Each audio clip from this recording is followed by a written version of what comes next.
ప్రభునందు ప్రియ పరిశుద్ధ దేవుని కుమార్తెలారా, మన ప్రభువును రక్షకుడు యేసుక్రీస్తు వారి అతి పరిశుద్ధ నామములో శుభములు వందనాలు చేస్తున్నాను. దేవునికి స్తోత్రములు. ప్రాముఖ్యంగా ఈ రోజున లేఖన భాగాన్ని చదువుకుందాం. ఆ తదుపరి ప్రార్థన చేసుకునే వాక్యాన్ని మనం ప్రారంభించుకుందాం.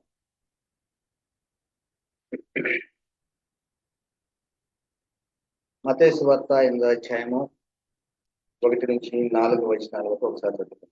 మత్తయి సువార్త 8వ అధ్యాయము 1-4 వచనాలు.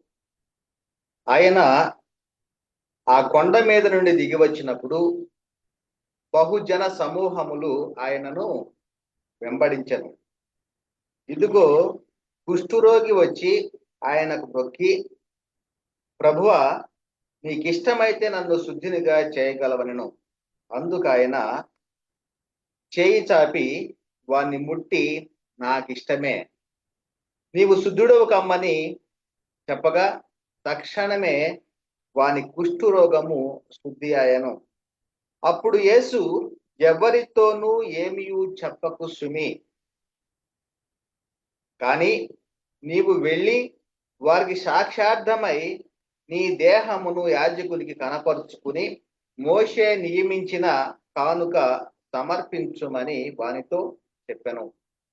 ఈ రోజున మన యొక్క అంశం ఏమిటంటే, యేసుక్రీస్తు వారు స్వస్థపరిచిన వారితోటి ఎవరితోనూ ఏమీ చెప్పకు సుమి అని ఎందుకు చెప్పాడు? స్వస్థపరిచిన వారితోటి ఎవరితోనూ ఏమీ చెప్పకు సుమి అనేటువంటి మాట యేసుక్రీస్తు వారు ఎందుకు చెప్పాడు? యేసుక్రీస్తు వారు స్వస్థపరిచినటువంటి వారితోటి.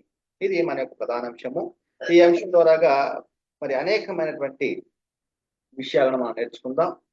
ప్రాముఖ్యంగా ప్రార్థన చేసుకొని వాక్యాన్ని ప్రారంభించుకుందాం. సకల ఆశీర్వాదములకు కారణభూతులమైన మా ప్రియ పరలోకపు తండ్రి, నీ ఘనమైన అత్యున్నతమైన మహోన్నతమైన నామం బట్టి స్తుతులు స్తోత్రాలు చెల్లిస్తూ ఉన్నాం ఆయన తండ్రి. మరి ఈ సమయంలో నీ యొక్క జీవము గల మాటలను ప్రకటించడానికి సిద్ధపడి ఉండగా తండ్రి, నీ యొక్క ఆత్మ సహాయాన్ని అందించండి, నోటి పూరగా వాడుకోనండి. విలుచున్నటువంటి ప్రతి ఒక్కరిలో తండ్రి ఆ వాక్యం ఫలింపజేసి ఆ వాక్య ప్రకారంగా అనుసరించి జీవించడానికి నీ కృపలో భద్రపరచమని మా ప్రభువును రక్షకుడు యేసుక్రీస్తు వారి అతి పరిశుద్ధ నామములో మిక్కిలి వినయముగా ప్రార్థించి వేడుకుంటున్నాం పరమ తండ్రి, ఆమేన్.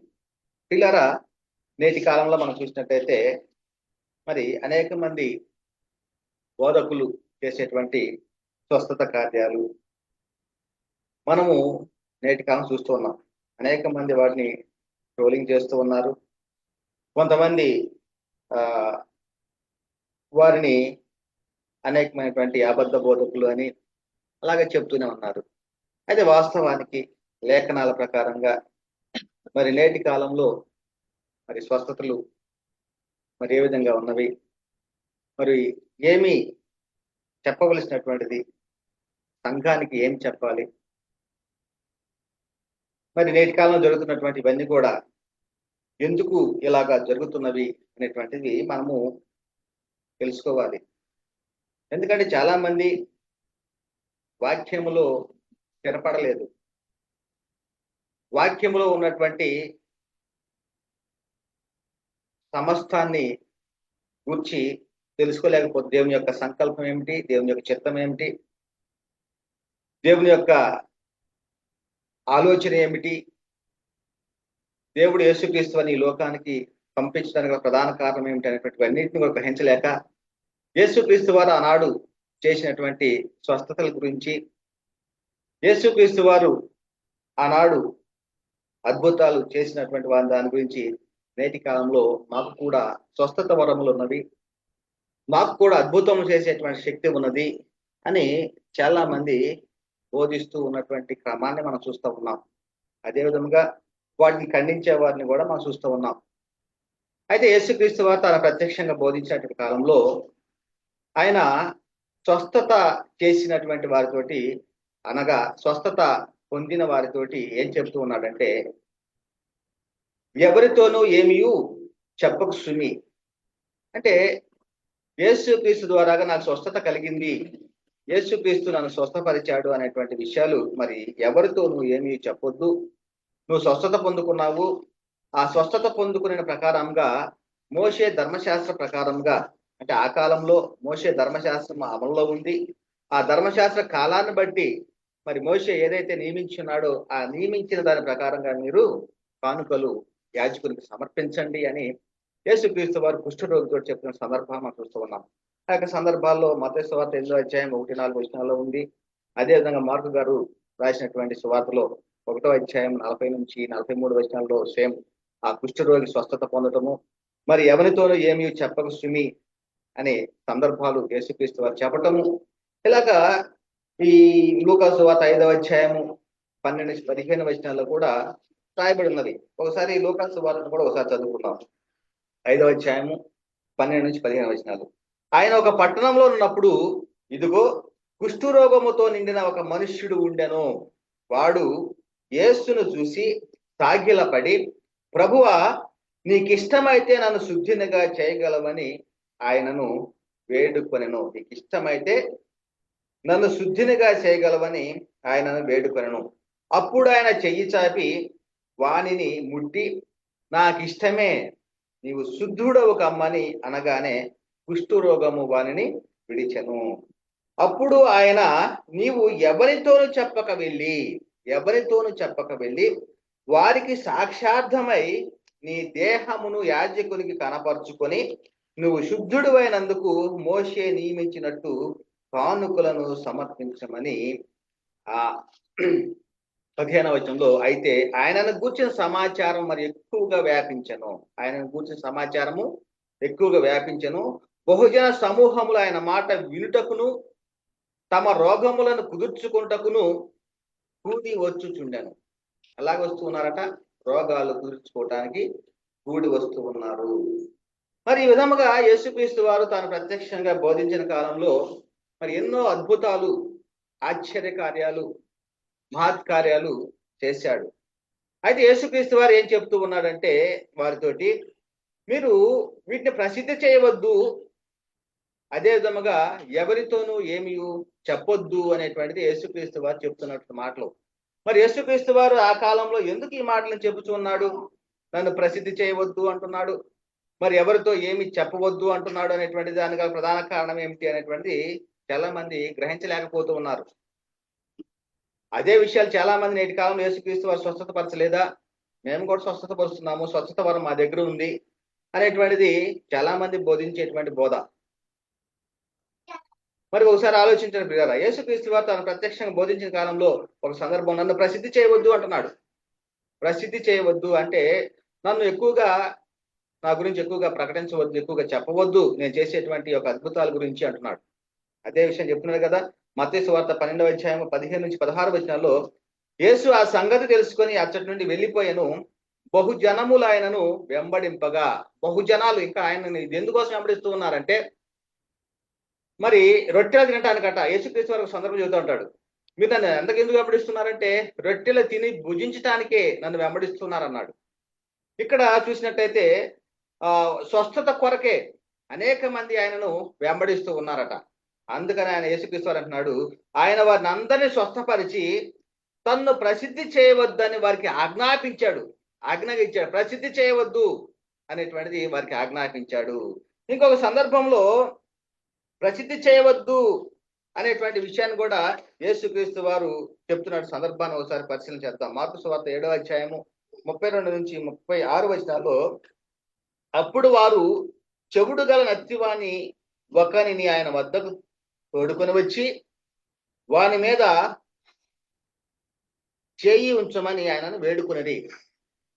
ఎవరిని తీసుకొని వచ్చారంట? చెవుడు గల నత్తివానినట. చెవుడు ఉంది, నత్తి ఉంది. ఇతను తీసుకొని వచ్చారు, అతని మీద చేయి వేయి అని చెప్పేసి ఆయన వేడుకున్నారట.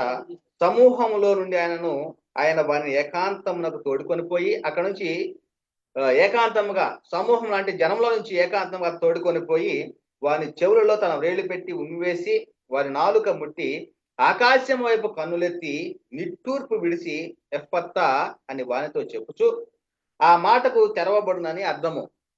అంతటా వాని చెవులు తెరవబడెను, వాని నాలుక నరము సడలి వాడు తేటగా మాట్లాడుచుండెను. అప్పుడు ఆయన ఇది ఎవరితోనూ చెప్పవద్దని వారికి ఆజ్ఞాపించెను.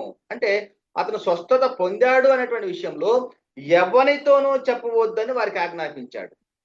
అయితే ఆయన చెప్పవద్దని వారికి ఆజ్ఞాపించిన కొలది మరి ఎక్కువగా దానిని ప్రసిద్ధి చేయించు ఉన్నారట. చూడండి, అంటే యేసుక్రీస్తు వారు తాను చేసినటువంటి అద్భుతాలలో, ఆశ్చర్య కార్యాలలో, మహత్కార్యాలలో ప్రసిద్ధి చేయవద్దు. అదే విధముగా ఎవరితోనూ ఏమి చెప్పవద్దు అంటున్నాడు. ఇంకొక సందర్భంలో అపవిత్రాత్మను పట్టిన వారితో కూడా చెప్తున్నాడు, నన్ను ప్రసిద్ధి చేయవద్దు అంటున్నాడు. అక్కడ చాలా ముఖ్యమైన విషయం చెప్పబడతా ఉంది. మార్కు సువార్త 3వ అధ్యాయం 10-12 వచనాల్లో ఆయన అనేకులను స్వస్థపరిచెను గనుక రోగ పీడితులైన వారందరూ ఆయనను ముట్టుకొనవలనని ఆయన మీద పడుచుండేరు. అంటే ముట్టుకోవటానికి పడుచు ఉన్నటువంటి సందర్భాలు మనం చూస్తా ఉన్నాం పిల్లారా. ఇంకా ఏమంటున్నారు, అపవిత్రాత్మలు పట్టిన వారు ఆయన చూడగానే ఆయన ఎదుట సాగిలపడి నీవు దేవుని కుమారుడు అని చెప్పుచూ కేకలు వేసిరి. యేసుక్రీస్తు వారు ఎవరని ఇక్కడ చెప్పబడింది? స్వస్థత పొందినప్పుడు మరి అపవిత్రాత్మలు పట్టినటువంటి వారు మరి యేసుక్రీస్తు వారు ఎవరు అని చెప్తున్నారు అంటే దేవుని కుమారుడు అని కేకలు వేశారట. తన్ను ప్రసిద్ధి చేయవద్దని ఆయన వారికి ఖండితముగా ఆజ్ఞాపించను. చూడండి, అంటే దయ్యములు పట్టిన వారు బాగు చేసినప్పుడు ప్రసిద్ధి చేయవద్దు అన్నాడు. అదే విధముగా చెవిటి మూగ కలిగినటువంటి వారికి ప్రసిద్ధి చేయవద్దని చెబుతూ ఉన్నాడు. కుష్ఠరోగములు స్వస్థత పొందిన వారితోటి ఎవరితోని ఏమీ చెప్పక సుమి అని చెబుతూ ఉన్నాడు. అదే విధముగా ఇంకొక సందర్భంలో సమాజపు అధికారితోటి ఎవరితోనూ చెప్పొద్దు అంటున్నాడు. అక్కడ జరిగిన స్వస్థత గురించి లోకాసు వార్త 8వ అధ్యాయము 48-56 వచనాల్లో ఆయన ఇంకనూ మాటలాడుచుండగా సమాజపు మందిరపు అధికారి ఇంటి నుండి ఒకడు వచ్చి నీ కుమార్తె చనిపోయినది, బోధకుని శ్రమ పట్టవద్దని అతనితో చెప్పాను. అంటే కుమార్తె చనిపోయింది అంటే చనిపోక ముందే అతను వచ్చాడట. వస్తే ఇంకా శ్రమ పెట్టవద్దు అని అక్కడ ఉన్న అతను చెప్తున్నాడు. ఒకడు వచ్చి నీ కుమార్తె చనిపోయినది, బోధకుని శ్రమ పెట్టవద్దు అని అతనితో చెప్పాను. యేసు ఆ మాట విని భయపడవద్దు, నమ్మిక మాత్రం ఉంచుము, ఆమె స్వస్థపరచబడునని అతనితో చెప్పి ఇంటికి వచ్చినప్పుడు పేతురు, యోహాను, యాకోబు అను వారిని ఆ చిన్నదాని తల్లిదండ్రులను తప్ప మరెవరిని ఆయన లోపలికి రానివ్వలేదు. అందరూ ఆమె నిమిత్తమై ఏడ్చుచూ రొమ్ము కొట్టుచుండగా ఆయన వారితో ఏడవవద్దు, ఆమె నిద్రించుచున్నదే గాని చనిపోలేదని చెప్పాను. ఆమె చనిపోయినని వారు ఎరిగి ఆయనను అపహసించరు. చూడండి, అక్కడ ఉన్నటువంటి సందర్భంలో ఆల్రెడీ ఆమె చనిపోయింది, ఆ యొక్క చిన్నది చనిపోయిందని చెప్పేసి అని ఒకడు వచ్చి చెప్పాడు, బోధకుని శ్రమ పట్టవద్దు అన్నాడు. అయితే యేసుక్రీస్తు వారు ఏమంటున్నాడు అంటే ఆమె నిద్రించుచున్నదే గాని చనిపోలేదు అన్నాడు. ఆ మాటకి అక్కడ ఉన్నటువంటి ఆపాసించారట. అయితే ఆయన ఆమె చేయి పట్టుకొని చిన్నదాన లెమ్మని చెప్పగా ఆమె ప్రాణము తిరిగి వచ్చిన గనుక వెంటనే ఆమె లేచెను. అప్పుడు ఆయన ఆమెకు భోజనము పెట్టుడని ఆజ్ఞాపించెను. ఆమె తల్లిదండ్రులు విస్మయము నొందిరి. అంతటా ఆయన జరిగినది ఎవనితోనూ చెప్పవద్దని వారికి ఆజ్ఞాపించెను. చూడండి, అంటే యేసుక్రీస్తు వారు ఎక్కడ అద్భుతాలు చేసినా, ఎక్కడ మహత్కార్యాలు చేసినా ఏం చెబుతూ ఉన్నాడు అంటే ప్రసిద్ధి చేయవద్దు, ఎవరితోనూ చెప్పవద్దు అనేటువంటిది యేసుక్రీస్తు వారు స్వస్థత పొందిన వారితోనూ అక్కడ జన సమూహంతో చెప్పేటువంటి సందర్భాలు మనం అనేక సందర్భాలు చూసుకున్నాం కదా. అయితే యేసుక్రీస్తు వారు మరి తనను ప్రసిద్ధి చేయవద్దని, ఎవరితో ఏమీ చెప్పవద్దని ఎందుకు చెప్పాడు? అసలు అద్భుతాలు చేయవలసిన అవసరం ఏముంది? అద్భుతాలు చేసిన తర్వాత ఎవరితో చెప్పొద్దు, నన్ను ప్రసిద్ధి చేయవద్దు అని చెప్పటానికి గల కారణం ఏమిటి? మరి ఇవి అన్నీ కూడా ఎందుకు యేసుక్రీస్తు వారు చెబుతూ ఉన్నాడు అనేటువంటిది ఏనాడైనా మనం గ్రహించగలిగాము పిల్లారా? ఒకసారి దాని గురించి మనం చెప్పుకుందాం. మార్కు సువార్త 1వ అధ్యాయము 44-45 వచనాల్లో ఆయనంట ఈ యొక్క స్వస్థతలు ఎక్కువగా జరుగుతున్నాయి అనేటప్పుడు ఆయన ఎక్కడున్నాడో అక్కడికి జన సమూహాలు వెళ్తూ ఉన్నారు. అయితే ఆయన పట్టణంలోనికి ప్రవేశించడానికి వీలు లేదట. పట్టణంలోకి వెళ్ళాలన్నా కానీ అవకాశం దొరకట్లేదట. ఎందుకంటే ఎక్కడ చూసినా కానీ జన సమూహాలు, యేసుక్రీస్తు వారు పలానా ప్రాంతానికి వస్తూ ఉన్నాడు అని తెలిసిన వెంటనే అక్కడికి చాలా మంది వస్తూ ఉన్నారు రోగులతోటి. ఆ ప్రాంతం మొత్తం కూడా నిండిపోతారండి.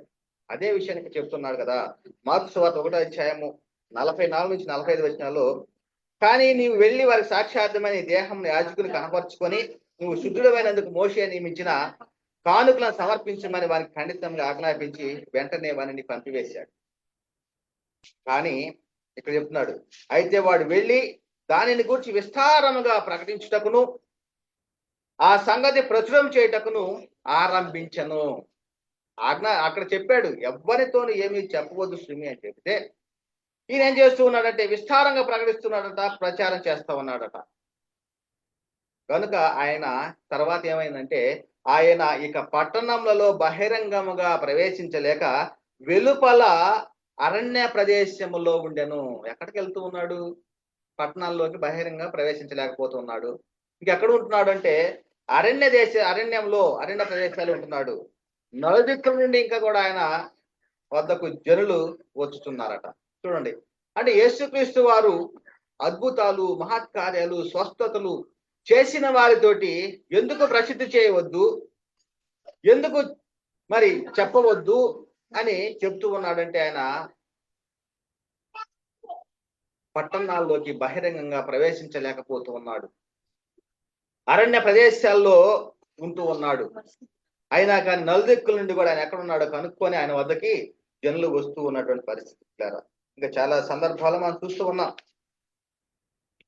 ఆయన గురించి సమాచారం మరి ఎక్కువగా వ్యాపించను. బహుజన సమూహంలో ఆయన మాట వినుటకును తమ రోగంలో కుదుర్చుకుంటూ కూడి వస్తూ ఉన్నారట. ఇంకా వారికి ఆజ్ఞాపించిన కొలది మరి ఎక్కువగా ప్రసిద్ధి చేస్తూ ఉన్నారట. ఆయన గురించి సమాచారము ఆ ప్రాంతంలో యందు అంతటా కూడా ఏమైందట? వ్యాపించిందట. రోగులు ఆయన వద్దకు తీసుకొస్తూ ఉన్నారు. నానావిధ రోగముల చేత పీడింపబడిన వారు అనేక మందిని స్వస్థత పరుస్తూ ఉన్నాడు. అనేక మంది దయ్యాలను వెళ్ళగొడుతూ ఉన్నాడు. తమ రోగాలను కుదుర్చుకుంటూ యూదయ దేశం నుండి, చూడండి ఎక్కడెక్కడ నుంచి వస్తున్నారు. అంటే ఆయన చేసినటువంటి అద్భుతాలు చెప్పవద్దని చెప్తున్నాడు, కానీ వీళ్ళు ఏం చేస్తున్నారంటే ప్రకటిస్తూ ఉన్నారు. యేసుక్రీస్తు వారు అద్భుతాలు చేస్తూ ఉన్నాడు, ఆశ్చర్యకార్యాలు చేస్తున్నారు, గుడ్డివారు చూస్తూ ఉన్నారు, కుంటివారు నడుస్తున్నారు, మోగవారు మాట్లాడుతున్నారు, కుష్టివారు మరి స్వస్థత పొందుకుంటూ ఉన్నారు. ఈ విధముగా వారు యేసుక్రీస్తు చేసేటువంటి అద్భుతాల గురించే ప్రకటిస్తూ ఉన్నారు, ప్రచురం చేస్తూ ఉన్నారు. అయితే ఎక్కడి నుంచి వస్తూ ఉన్నారు ఆయన దగ్గర కంటే లూకా సువార్త 6 అధ్యాయము 17 నుంచి 19 వచనాల్లో రాయబడి ఉంది. ఆయన వారితో కూడా దిగివచ్చి మైదానం అందించినప్పుడు ఆయన శిష్యులు గొప్ప సమూహమును ఆయన బోధ వినుటకును తమ రోగము కుదుర్చుకుంటకును యూదయ దేశం నుండి, ఎక్కడి నుంచి వస్తున్నారట? యూదయ దేశం నుండి, యెరూషలేము నుండి, తూరు సీదోన్ అనే పట్టణంల సముద్ర తీరంలో నుండి వచ్చిన జన సమూహమును అపవిత్రాత్మల చేత బాధింపబడిన వారిని వచ్చి స్వస్థత నొందిరి. ప్రభావము ఆయనలో నుండి బయలుదేరి అందరినీ స్వస్థపరుచుచుండెను గనుక జన సమూహం అంతా ఆయనను ముట్టవలనని యత్నం చేయుచుండెను. ఈ విధముగా యేసుక్రీస్తు వారు తాను ప్రత్యక్షంగా బోధించిన కాలంలో మరి అద్భుతాలు చేశాడు, ఆశ్చర్యకార్యాలు చేశాడు, మహత్కార్యాలు చేశాడు. అయినా కానీ వాటిని ప్రసిద్ధి చేయవద్దు అంటున్నాడు. అయినా కానీ మరి స్వస్థత పొందినటువంటి వారు ప్రసిద్ధి చేస్తూనే ఉన్నారు. ఆయన బహిరంగంగా ఆ పట్టణంలో ప్రవేశించలేక అరణ్య ప్రదేశాలు ఏందే ఉన్నట్లుగా లేఖనం చెప్తా ఉంది ప్రియులారా. అయితే యేసుక్రీస్తు వారు ఈ లోకానికి ఎందుకు వచ్చాడు? అద్భుతాలు, ఆశ్చర్యకార్యాలు, సూచక్రియలు చేయటానికి ఈ లోకానికి వచ్చాడా? జన సమూహాలు ఆయన వెంబడిస్తున్నది దేని కొరకు వెంబడిస్తున్నారు అంటే రొట్టెలు తిని తృప్తిగా భుజించటానికి, ఆయన చేత స్వస్థత పొందటం కొరకేనా? యేసుక్రీస్తు వారి ఈ లోకానికి వచ్చినటువంటి పని ఏమిటి? యేసుక్రీస్తు వారిని తండ్రి అయిన దేవుడు ఈ లోకానికి ఎందుకు పంపించాడు? ఈ అద్భుతాలు చేసుకుంటా ఉండు, ఈ ఆశ్చర్యకార్యాలు చేస్తా ఉండు, ఈ రొట్టెలు పంచుతా ఉండు అని దాని కొరకు యేసుక్రీస్తు వారిని తండ్రి అయిన దేవుడు ఈ లోకానికి పంపాడా? అయితే యేసుక్రీస్తు వారు ఎందుకు ఈ సూచక్రియలు, అద్భుతాలు, మహత్కార్యాలు చేశాడు అంటే అపవిత్రాత్మ పట్టిన వాడు చెప్తున్నారు కదా, నువ్వు నిజముగా దేవుని కుమారుడు అని నమ్ముతున్నామని. చూద్దాం ఒకసారి లేఖనాల్లో యేసుక్రీస్తు లోకానికి ఎందుకు వచ్చాడు అంటే దేవుని రాజ్య సువార్తను ప్రకటించవలెను, ఇందు నిమిత్తమే నేను పంపబడితే అంటున్నాడు. ఏది ప్రకటించాలట? ఎందుకోసం వచ్చాడట యేసుక్రీస్తు వారు? దేవుని రాజ్య సువార్తను ప్రకటించడానికి నెంబర్ 1. రెండవది, పాపులను వెతికి రక్షించడానికి యేసుక్రీస్తు వారు ఈ లోకానికి వచ్చాడు. అంటే యేసుక్రీస్తు వారు ఈ లోకానికి రావటానికి ప్రధాన కారణాలు 2 ఉన్నవి. ఒకటి, రాజ్య సువార్తను, దేవుని రాజ్య సువార్తను ప్రకటించటానికి. రెండవదిగా, పాపులను వెతికి రక్షించటానికి. మరి సూచక్రియలు, అద్భుతాలు, మహత్కార్యాలు ఎందుకు చేశాడు అది కూడా నేర్చుకుందాం. అయితే ఈ యొక్క లేఖనాలను ఒకసారి పరిశీలించేద్దాం. ఎందుకు యేసుక్రీస్తు ఈ లోకానికి వచ్చాడు? లూకాసు వార్త 4:43 చెప్పబడుతుంది. 4వ అధ్యాయం 43వ వచనంలో, ఆయన నేను ఇతర పట్టణములలోనూ దేవుని రాజ్య సువార్తను ప్రకటింపవలెను. ఏది ప్రకటించాలట? దేవుని రాజ్య సువార్తను ప్రకటింపవలెను, ఇందు నిమిత్తమే నేను పంపబడినని వారితో చెప్పాను. మరి యేసుక్రీస్తు రాజ్య సువార్తను ప్రకటించడానికి వస్తే ఆయన ఎదుట ఎవరుంటున్నారు? కుష్ఠరోగులు, గుడ్డివారు, కుంటివారు, మోగవారు, చెవిటివారు, చనిపోయినటువంటి వారు ఈ విధంగా ఉంటూ ఉన్నారు. మరి రాజ్య సువార్త ప్రకటించేటువంటి సమయం ఉందా? ఈ అద్భుతాలు, మహత్కార్యాలు చేయటానికే సమయం సరిపోతూ ఉంటే దేవుని యొక్క రాజ్య సువార్తను ఎలా ప్రకటిస్తూ ఉంటాడు? అందుకనే బహిరంగంగా ఆ యొక్క పట్టణాలలోనికి ప్రవేశించలేకపోతూ ఉన్నాడట యేసుక్రీస్తు వారు. అరణ్య ప్రదేశాల్లో ఉంటున్నాడట. అయినా కానీ వస్తూనే ఉన్నారు జన సమూహాలు, యూదయ అంటే చాలా ప్రాంతాల నుంచి. మరి యేసుక్రీస్తు వారు వచ్చిన పని ఏమి? రాజ్య సువార్తను ప్రకటించాలి, పాపులను రక్షించాలి. ఇది క్రీస్తు వారి ఎదుట ఉన్నటువంటి ప్రధానమైనటువంటి 2 పనులు. మరి నేను ఇతర పట్టణంలో దేవుని రాజ్య సువార్తను ప్రకటింపవలను, ఇందు నిమిత్తమే నేను పంపబడితిని అని యేసుక్రీస్తు వారు చెప్తున్నాడు. ఇంకొక సందర్భంలో లూకాసు వార్త 8వ అధ్యాయం 1వ వచనంలో, వెంటనే ఆయన దేవుని రాజ్య సువార్తను తెలుపుచూ ప్రకటించుచూ ప్రతి పట్టణంలోనూ ప్రతి గ్రామంలోనూ సంచారం చేస్తూ ఉన్నాడట. ఎక్కడెక్కడ తిరుగుతున్నాడు దేవుని రాజ్య సువార్త ప్రకటించడానికి? ప్రతి పట్టణంలోనూ ప్రతి గ్రామంలోనూ దేవుని రాజ్య సువార్తను ప్రకటిస్తూ ఉన్నాడు, సంచారం చేస్తూ ఉన్నాడు, తిరుగుతూ ఉన్నాడు. అదే విధముగా ఎఫెసీ పత్రిక 2వ అధ్యాయం 17వ వచనం ఏం చెప్పబడతా ఉంది? అపోస్తుల బోధలో, మరియు ఆయన వచ్చి దూరస్తులైన మీకును సమీపస్తులైన వారికి సమాధాన సువార్తను ప్రకటించను. యేసుక్రీస్తు వారు దేవునితోటి సమాధాన పడండి అని సమాధాన సువార్తను ప్రకటించాడు దేవుని రాజ్య సువార్త ద్వారా. ఇంకా అపోస్తుల కార్యం చెప్పబడతా ఉంది 10వ అధ్యాయం 36వ వచనంలో, యేసుక్రీస్తు అందరికి ప్రభువు, ఆయన ద్వారా దేవుడు సమాధానకరమైన సువార్తను ప్రకటించి ఇశ్రాయేలు పంపిన వర్తమానము మీరు ఎరుగుదురు కదా. సమాధాన సువార్తను ప్రకటించాలి. యేసుక్రీస్తు వారి లోకానికి వచ్చాడు, దేవుని రాజ్య సువార్తను ప్రకటించాలి. అందుకనే లూకాసు వార్త 16వ అధ్యాయం 16వ వచనం ఏం చెప్పబడతా ఉంది అంటే, యోహాను కాలము వరకట ధర్మశాస్త్రమును ప్రవక్తలను ఉండిరి. ఏమేమి ఉన్నాయంటే యోహాను కాలం వరకు ధర్మశాస్త్రం ఉంది, ప్రవక్తలను ఉన్నారు. అప్పటి నుండి దేవుని రాజ్య సువార్త ప్రకటింపబడుతూ ఉంది. ప్రతివాడు ఆ రాజ్యంలో బలవంతంగా త్వరబడుచు ఉన్నారు. రాజ్య సువార్త ప్రకటింపబడతా ఉంది. కనుక ప్రియరా, మరి రాజ్య సువార్త ప్రకటింపబడినప్పుడు ఏమి జరుగుతుంది అంటే, శరీరానికి స్వస్థత కలుగుతుందా, లేకపోతే ఆత్మకు రక్షణ వస్తుందా? రాజ్య సువార్తల్లో సూచక క్రియలు, అద్భుతాల వలన స్వస్థత శరీరానిక, స్వస్థత ఆత్మక? దేనికి స్వస్థత? యేసుక్రీస్తు వారు ఈ లోకానికి రావడానికి ప్రధాన కారణము 2 విషయాలని చెప్పుకున్నాము. మొదటిగా దేవుని రాజ్య సువార్త ప్రకటించాలి, రెండోదిగా పాపులను రక్షించటానికి, పాపాన్ని తీసివేయటానికి.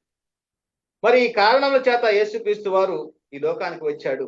అంటే ఆయన చేసేటువంటి ప్రధానమైనటువంటిది ఏమిటంటే పాపులను రక్షించాలి, అంటే వారి యొక్క ఆత్మలను రక్షించాలి. ఆత్మకు స్వస్థత కలగాలి. అంటే శరీరానికి స్వస్థత కాదు, ఆత్మకే రక్షణ.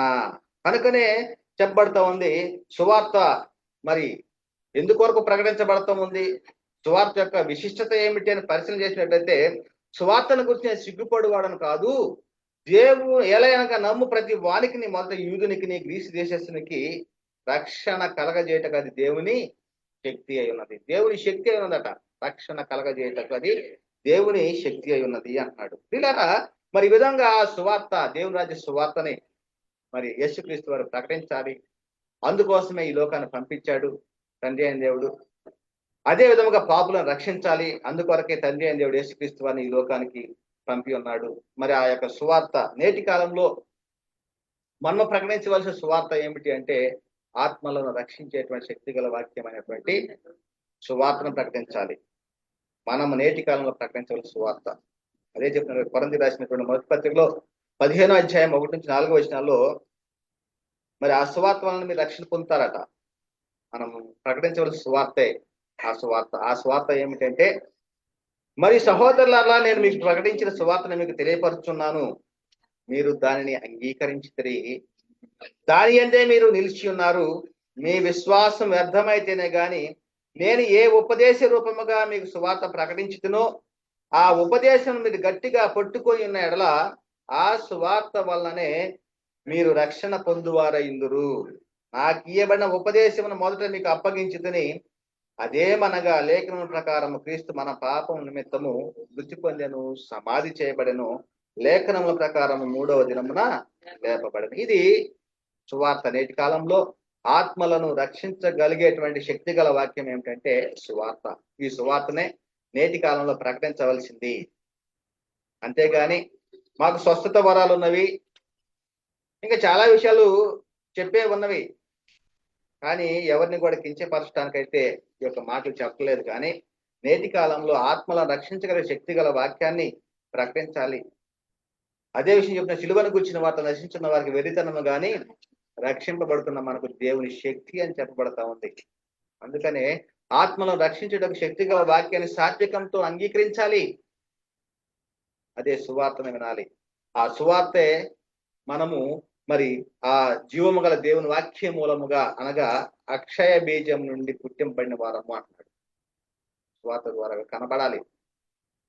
అంతేగాని మరి ఈ జీవిత కాలం మట్టుకే క్రీస్తునందు బ్రతకను ఉద్దేశించిన ఎడల మనుషులందరికంటే దౌర్భాగ్యులమైపోతాము అనేటువంటిది లేఖనం చెప్తామని ప్రియులారా. మనము దేని కొరకు ప్రయాసపడుతూ ఉన్నాం? స్వస్థత కొరక, ఆత్మరక్షణ కొరక? దేని కొరకు? యేసుక్రీస్తు వారు ఈ లోకానికి వచ్చి చేసినటువంటిది పని ఏమిటంటే పాపాన్ని తీసివేయటానికి వచ్చాడు కదా. అదేవిధంగా దేవురాజ్య సువార్తను ప్రకటించడానికి వచ్చాడు. ఆ క్రమంలోనే సూచక్రియలు, అద్భుతాలు, ఆత్కార్యాలు కూడా చేశాడు. మరి ఎందుకు యేసుక్రీస్తు వారు సూచక్రియలు, అద్భుతాలు చేశాడు అనే విషయం కూడా మనం తెలుసుకుందాం. మరి ఈ లోకానికి ఎందుకు వచ్చాడు అంటే పాపులను రక్షించటానికి ఈ లోకానికి వచ్చాడు అని, పాపములను తీసివేయటానికి యేసుక్రీస్తు వారు ఈ లోకానికి వచ్చాడు అని, అపవాది యొక్క క్రియలు లయపరచడానికి యేసుక్రీస్తు వారు ఈ లోకానికి వచ్చాడని, యేసుక్రీస్తు ద్వారాగా మనము జీవించాలని దేవుడు తన అద్వితీయ కుమారుని ఈ లోకానికి పంపాడు అని, అదే విధముగా లోక రక్షకుడుగా ఉండటానికి యేసుక్రీస్తు వారు ఈ లోకానికి పంపాడు అని అనేకులకు ప్రతిగా విమోచన క్రయధనముగా తన ప్రాణాన్ని ఇచ్చుటకు ఈ లోకానికి వచ్చాడు అని లేఖనాలు చాలా స్పష్టంగా చెప్పబడుతూ ఉన్నాయి. యేసుక్రీస్తు వారు ఈ లోకానికి ఎందుకు వచ్చాడు అని అదే విషయాన్ని చెప్తున్నారు. తెస్సలోనికీయులకు రాసిన పత్రిక 5వ అధ్యాయం 10వ వచనంలో మనం మేలుకొనినను నిద్రపోచునను తనతో కూడా జీవించిన నిమిత్తము ఆయన మన కొరకు మృతి పొందెను. మన కొరకు మృతి పొందాడట.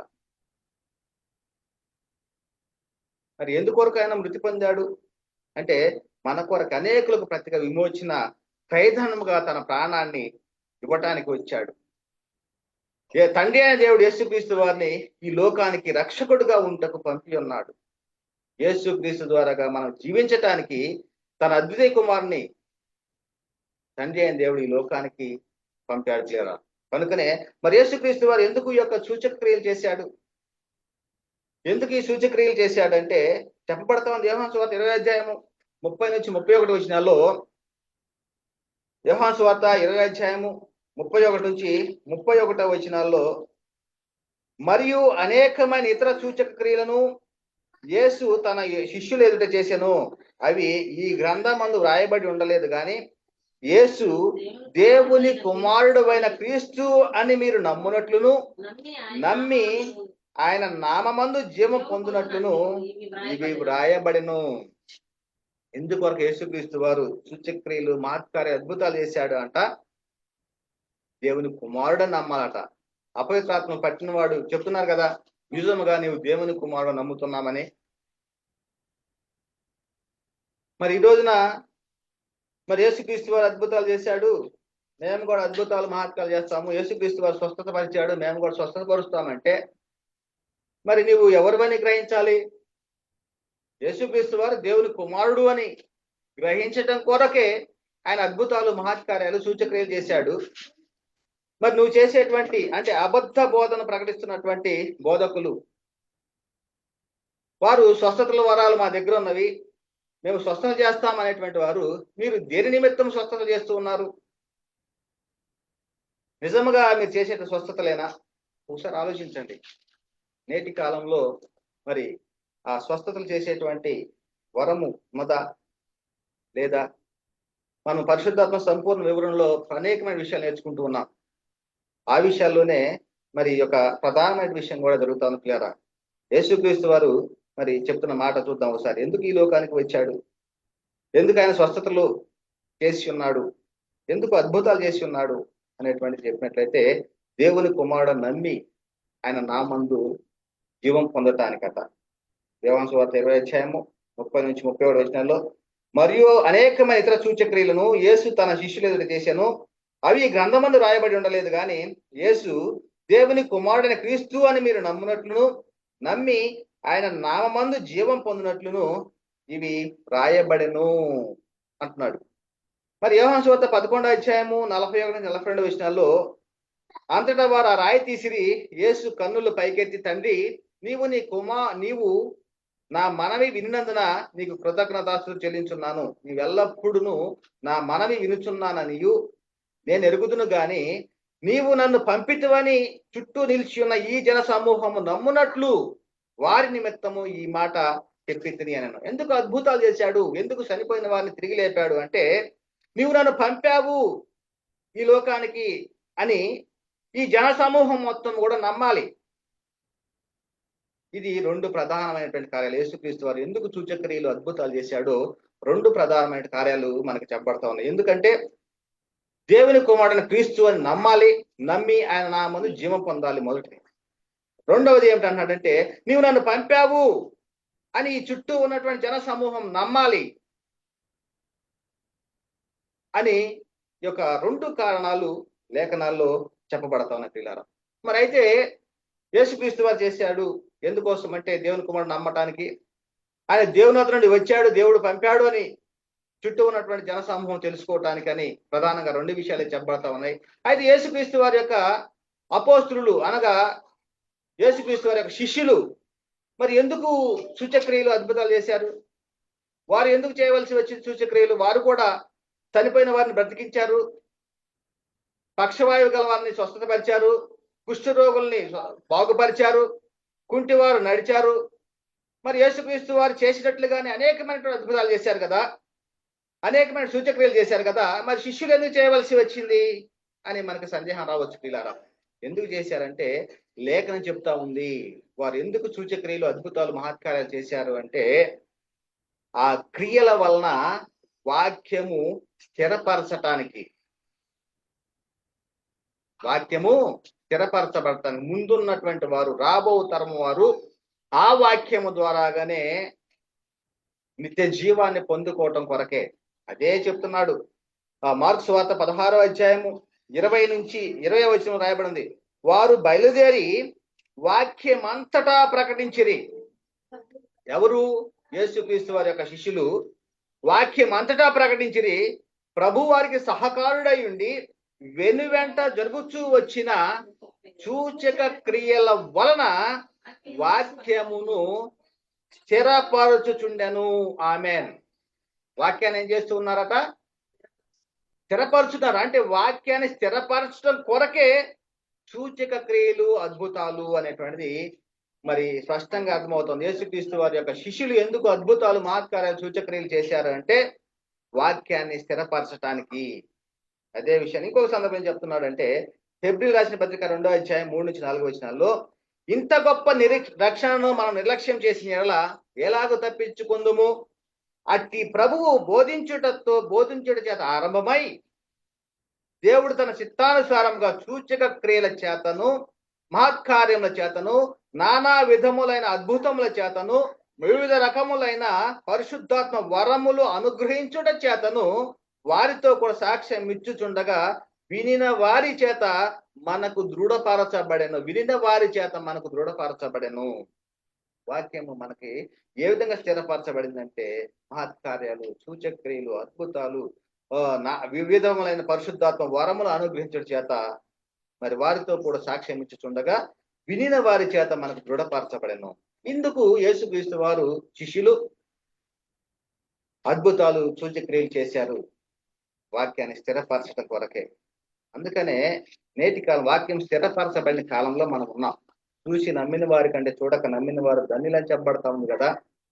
కనుకనే మనము నేటి కాలంలో ఏ కాలం ఉన్నామంటే వాక్యము స్థిరపరచబడిన కాలము. అపోస్తులు, ప్రవక్తల చేత వారు చేసిన సూచక్రియలు, అద్భుతాల చేత స్థిరపరచబడినటువంటి కాలంలో, వాక్యము స్థిరపరచబడిన కాలంలో మనం ఉన్నాం.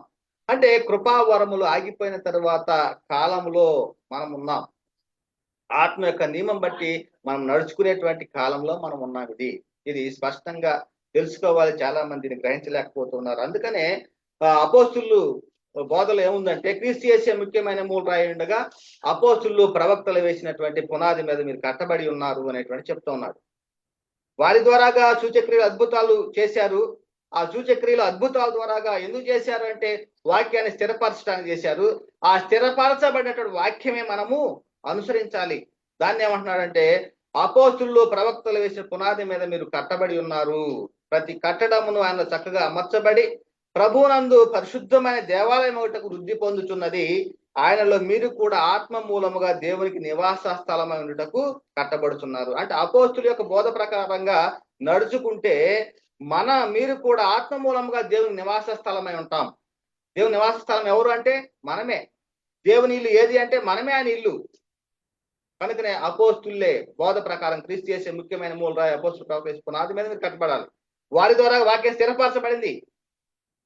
ఆ స్థిరపరచబడినటువంటి వాక్యం ప్రకారంగా మనము అనుసరించాలి, గైకోనాలి. దాన్ని ఏమంటున్నారంటే పరిశుద్ధులకు ఒక్కసారి అప్పగింపబడిన బోధ నిమిత్తము మీరు పోరాడవలనని మిమ్మల్ని వేడుకొనుసు మీకు రాయవలసి వచ్చిన అంటున్నాడు.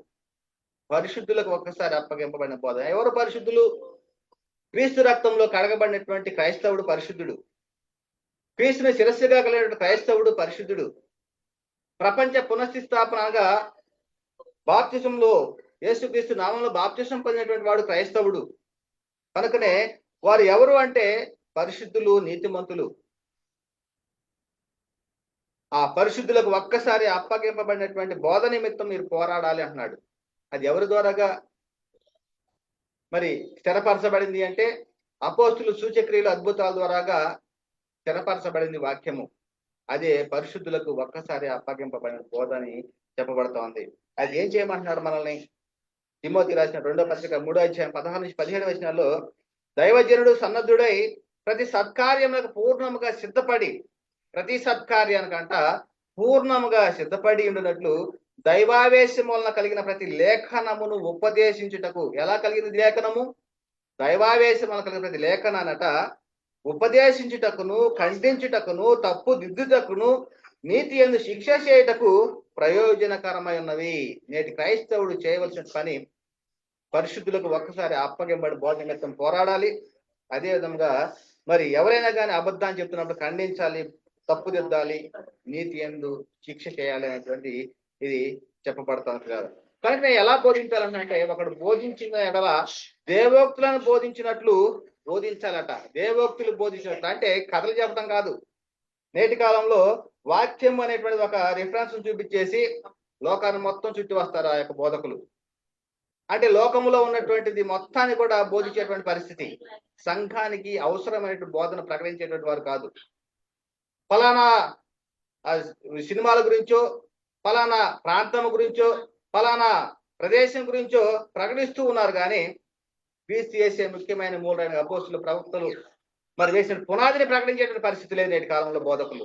అందుకని ఎలా బోధించాలి? ఒకడు బోధించిన దేవోక్తులు అంటే దైవోక్తులు బోధించినట్లు బోధింపాలంటున్నాడు. ఒకడు ఉపచారం చేసిన దేవుడు తాను అనుగ్రహించిన సామర్థ్యం నుండి చేయవలను. ఇందువలన దేవుడు అన్నింటిలోనూ యేసుక్రీస్తు ద్వారా మహిమ పరచబడును. యుగ యుగములు మహిమయు ప్రభావం ఆయన కుండును గాక. ఆమేన్ అనేటువంటిది లేఖనం చెప్తోంది పిల్లారా. మరి మనం ఏ స్థితిలో ఉన్నాం, ఎలాగున్నాము? పేతురుగా చెప్తున్నాడు, మృతి పొందిన తర్వాత కూడా మీరు నిత్యము వీటిని జ్ఞాపకం చేసుకున్నట్లు జాగ్రత్త పడుము అంటున్నాడు. వారు ఏదైతే స్థిరపరిచారో ఆ యొక్క వాక్యాన్ని జ్ఞాపకం చేసుకోండి అంటున్నాడు. అందుకని చెప్తున్నాడు కదా, యూదా గారు రాసిన పత్రిక 1:17-18 అయితే ప్రియులారా, అంత్యకాలం నందు మనం గతం చెప్పుకున్నాం. అంత్యకాలం నందు అంటే చివరి కాలము, అంత్యకాలము అందు తమ భక్తిహీనమైన దురాశల చొప్పున నడుచు పరిహాసకులుందురని. భక్తిహీనలో వారెవరట? భక్తిహీనమైన దురాశల చొప్పున నడుచుకుని పరిహాసకులుందురని మన ప్రభు అయిన యేసు క్రీస్తు అపోస్తులు పూర్వమందు మీతో చెప్పిన మాటలను జ్ఞాపకం చేసుకోండి అంటున్నట్టు కదా. కనుకనే మనము ఏదైతే మనకు అపోస్తులు ఏదైతే సిద్ధపరిచారో ఆ వాక్య ప్రకారంగా మనం అనుసరించాలి. ఆ వాక్యాన్ని మనము సంఘానికి బోధించాలి. ఆత్మలను రక్షించడానికి శక్తి కలిగినటువంటి వాక్యాన్ని మనం ప్రకటించాలి నేటి కాలంలో అనేటువంటిది లేఖనం యొక్క సారాంశము. అదేవిధంగా తండ్రి అయిన దేవుని యొక్క చిత్తము. యేసుక్రీస్తు తన ప్రాణాన్ని మరి త్యాగం చేయడానికి గల ప్రధాన కారణము ఆత్మలను రక్షించటానికి. కనుకనే చెప్తున్నాడు పేతురు గారు రాసిన 2వ పత్రిక 3:1-2 ప్రియులారా, ఈ 2వ పత్రిక మీకు ఇప్పుడు రాయిచున్నాను. పేతురు గారు చెప్తున్న మాట, ఈ 2వ పత్రిక మీకు రాయిచున్నాను, పరిశుద్ధ ప్రవక్తల చేత పూర్వమందు పలకబడిన మాటలను, ప్రభు అయిన రక్షకుడు మీ అపోస్తుల ద్వారా ఇచ్చిన ఆజ్ఞను. ఎలాగంటున్నాడండి? ప్రభు అయిన రక్షకుడు మీ అపోస్తుల ద్వారా ఇచ్చిన ఆజ్ఞను మీరు జ్ఞాపకం చేసుకున్న వల్లని విషయమును మీకు జ్ఞాపకం చేసి నిర్మలమైన మీ మనస్సులను రేపుచున్నాను. ఏది జ్ఞాపకం చేసుకోవాలి నేటి కాలంలో? అపోస్తులు స్వస్థత కార్యాలు చేశారు, మేము చేస్తున్నామనా? యేసుక్రీస్తు వారు స్వస్థత కార్యాలు చేశారు, మేము చేస్తున్నామనా? అది కాదు కదా. ఆత్మలను రక్షించడానికి శక్తి గల వాక్యాన్ని వారు ప్రకటించారు. వారు సూచక్రియలు, అద్భుతాలు, మహత్కార్యాల ద్వారా వాక్యాన్ని స్థిరపరిచారు. ఆ స్థిరపరచబడిన వాక్యాన్ని మరలా ఏమంటున్నాడు? జ్ఞాపకం చేస్తూ ఉన్నాను, నిర్మలమైన మనసులను రేపుతూ ఉన్నాను అంటున్నాడు కదా. కనుకనే ఇంకా చెప్తున్నాడు ఏమంటున్నాడంటే, కాబట్టి ఈ సంగతులను తెలుసుకొని మీరు అంగీకరించిన సత్యమందు స్థిరపరచబడి ఉన్నను, వీటిని గురించి ఎల్లప్పుడూ మీకు జ్ఞాపకం చేయటకు సిద్ధముగా ఉన్నాను. ఎల్లప్పుడూ మీకు జ్ఞాపకం చేయ సిద్ధంగా ఉన్నాను. నేటి కాలంలో సంఘం అనుసరించవలసిన బోధ ఏమిటి అంటే, మరి అపోస్తులు సూచక్రియ అద్భుతాల ద్వారాగా ఏదైతే స్థిరపరిచారో, ఏదైతే సిద్ధపరిచారో ఆ వాక్యాన్ని, ఆ స్థిరపరచబడిన వాక్యాన్ని మనం అనుసరించాలి. వారు చెప్పిన మాటలు మనము జ్ఞాపకం చేసుకోవాలి. వారు చెప్పినటువంటి ఆ యొక్క మాటలను మనము అనుసరించాలి. ఇది దేవుని యొక్క ప్రధాన ఉద్దేశము. అదే చెప్తున్నాడు యోహాను గారు రాసిన 2వ పత్రికలో 1:9-10 క్రీస్తు బోధయందు నిలిచి ఉండక. ఏమంటున్నాడు? క్రీస్తు బోధయందు నిలిచి ఉండక దానిని విడిచి ముందునకు సాగు ప్రతి వాడును దేవుని అంగీకరింపని వాడు. ఏది క్రీస్తు బోధ? క్రీస్తు బోధ ఏది? క్రీస్తు వారు ప్రత్యక్షంగా బోధించినటువంటి బోధ, లేకపోతే అపోస్తుల ద్వారాగా ప్రకటింపబడిన బోధ క్రీస్తు బోధ? అపోస్తుల ద్వారాగా ప్రకటించబడినటువంటి బోధ క్రీస్తు బోధ. అందుకని యేసుక్రీస్తు ఏం చెప్పినాడు?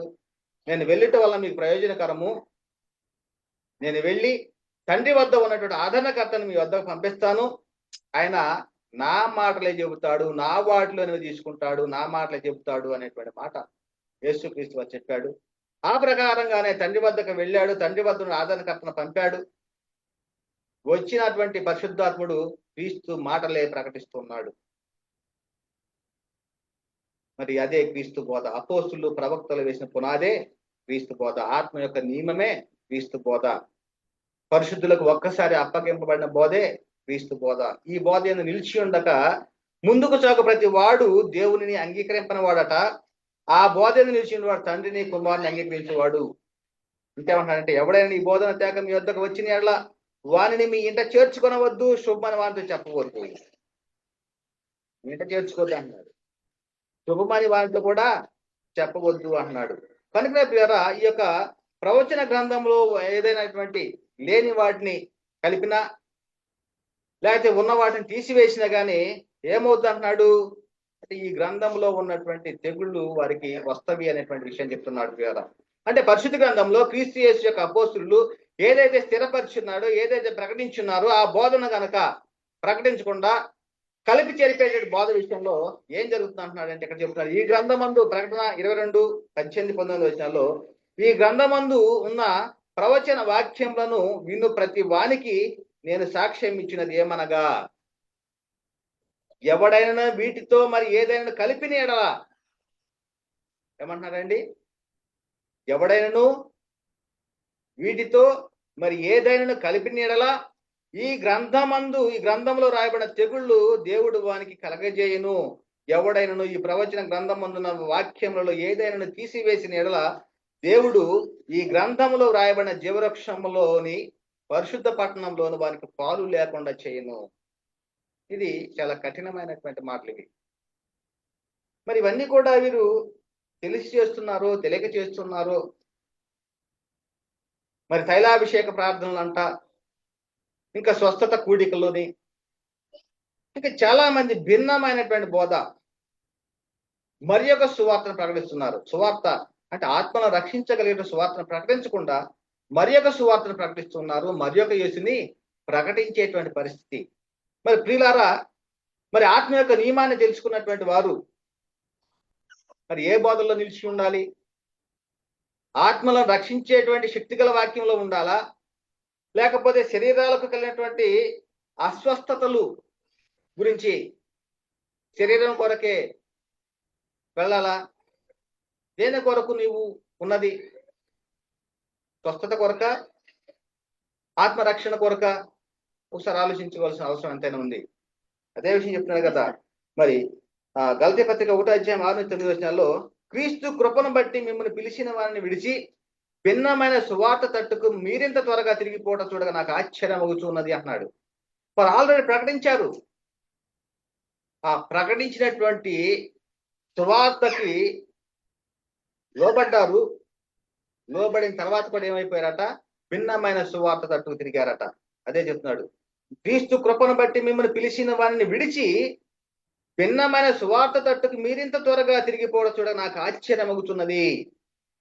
అది మరి యొక్క సువార్త కాదు గాని క్రీస్తు సువార్తను చెరపగోరి మిమ్మల్ని కలవరపరుచు వారు కొందరున్నారు.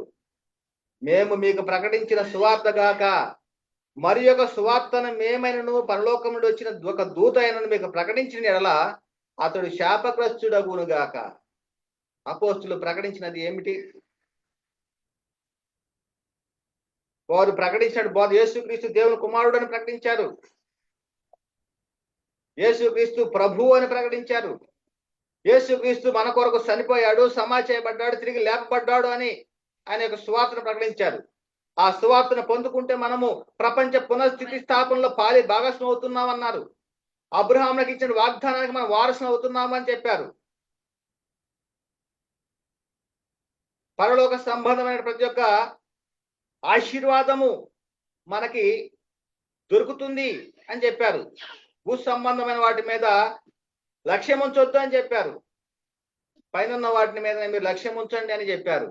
మరి నేటి కాలంలో క్రైస్తవుడా నువ్వు భూ సంబంధమైన వాటి మీద, ప్రకృతి సంబంధమైన వాటి మీద, శరీర సంబంధమైన వాటి మీద దృష్టి పెట్టావా, లక్ష్యం ఉంచావా? నీవు ఈ జీవిత కాలం బట్టి క్రీస్తునందు బ్రతకను ఉద్దేశించాడు నీకన్నా మనుషులందరికంటే దౌర్భాగ్యుడు అని చెప్తా ఉంది. కానీ చనిపోయిన తర్వాత నువ్వు నిత్యము జీవించాలంటే, నిత్య రాజ్యంలో ఉండాలంటే ఆత్మలను రక్షించగల శక్తి గల వాక్యాన్ని అంగీకరించాలి. క్రీస్తు యేసే ముఖ్యమైన మూలరాయి అపోస్తులు ప్రవక్తలు వేసిన పునాది మీద మీరు కట్టబడాలి.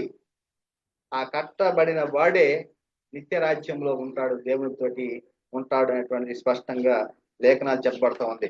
దీన్ని పరిశుద్ధులకు ఒక్కసారి అప్పగింపబడిన బోధలో నిలిచి ఉండాలి.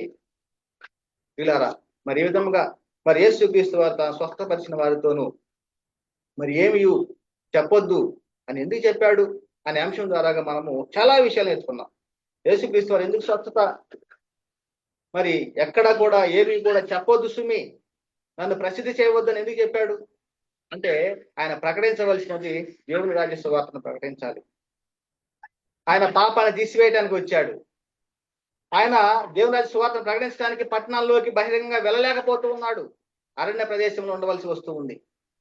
కనుకనే నన్ను ప్రసిద్ధి చేయవద్దు అని చెప్పాడు. యేసుక్రీస్తు వారి యొక్క శిష్యులు అనగా అపోస్తులు ఎందుకు స్వస్థతలు, అద్భుతాలు, మహత్కార సూచక్రియలు చేశారు అంటే వాక్యాన్ని స్థిరపరచడానికి, సిద్ధపరచడానికి వారు అద్భుతాలు, ఆశ్చర్యకార మహత్కారాలు చేశారు. మరి నేటి కాలంలో మనము దేని యందు లక్ష్యం ఉంచాలి, దేనిని మనం అనుసరించాలి? క్రీస్తు చేసే ముఖ్యమైన మూడైనగా అపోస్తులు ప్రవక్తలు వేసిన పునాది మీద కట్టబడాలి.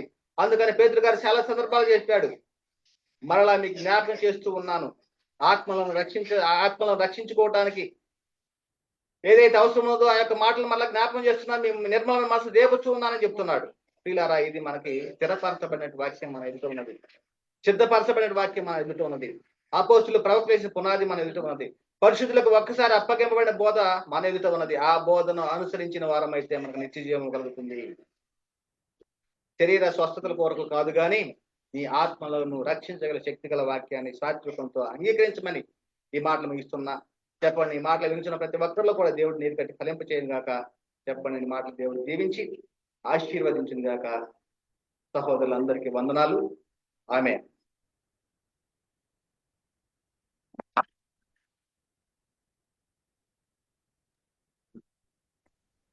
ఈ సమయంలో